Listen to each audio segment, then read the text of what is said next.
Panggabi na may kasamang P300,000 tip. Hindi ka magkakamali. Isang senador ang umano'y nag-alok ng napakalaking halaga, hindi lang para sa isang gabi, kundi bilang tip sa Viva Max star na si Chelsea Elor. Ang nakakagulat na revelasyon, na nagbigay ng mga pahiwatig tulad ng mga letrang Y, R, at F sa pangalan ng politiko, ay nagdulot ng malawakang espekulasyon at katanungan, sino ang mapagbigay na mambabatas na ito? Ang matinding alok na ito ay hindi lang usapin ng pera, kundi tila nagpapakita ng nakakabahalang kultura ng kapangyarihan at moralidad sa bansa.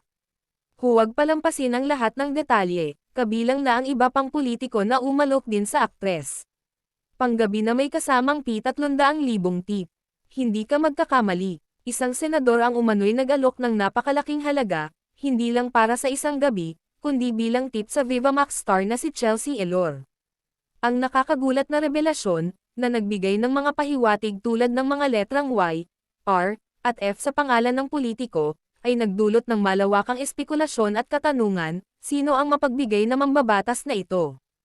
Ang matinding alok na ito ay hindi lang usapin ng pera, kundi tila nagpapakita ng nakakabahalang kultura ng kapangyarihan at moralidad sa bansa. Huwag palampasin ang lahat ng detalye, kabilang na ang iba pang politiko na umalok din sa aktres. Panggabi na may kasamang P300,000 tip. Hindi ka magkakamali. Isang senador ang umano'y nag-alok ng napakalaking halaga, hindi lang para sa isang gabi, kundi bilang tip sa Viva Max star na si Chelsea Elor.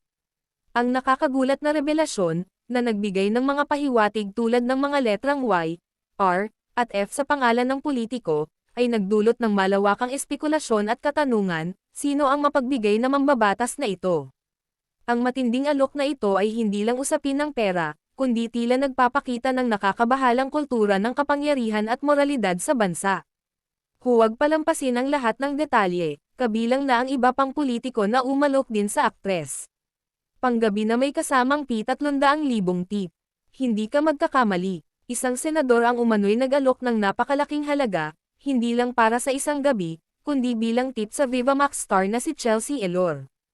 Ang nakakagulat na revelasyon, na nagbigay ng mga pahiwatig tulad ng mga letrang Y, R, at F sa pangalan ng politiko, ay nagdulot ng malawakang espekulasyon at katanungan, sino ang mapagbigay na mambabatas na ito?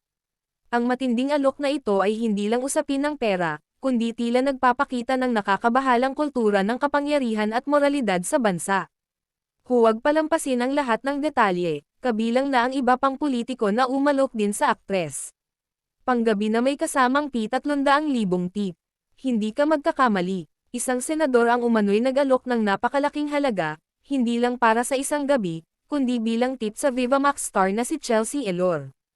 Ang nakakagulat na revelasyon, na nagbigay ng mga pahiwatig tulad ng mga letrang Y, R, at F sa pangalan ng politiko, ay nagdulot ng malawakang espekulasyon at katanungan, sino ang mapagbigay na mambabatas na ito?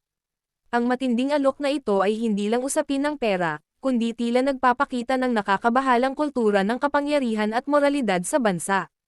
Huwag palampasin ang lahat ng detalye, kabilang na ang iba pang politiko na umalok din sa aktres. You guys, thank you for watching. Yan, katatapos lang kumain. Busog ka na? Busog na siya guys.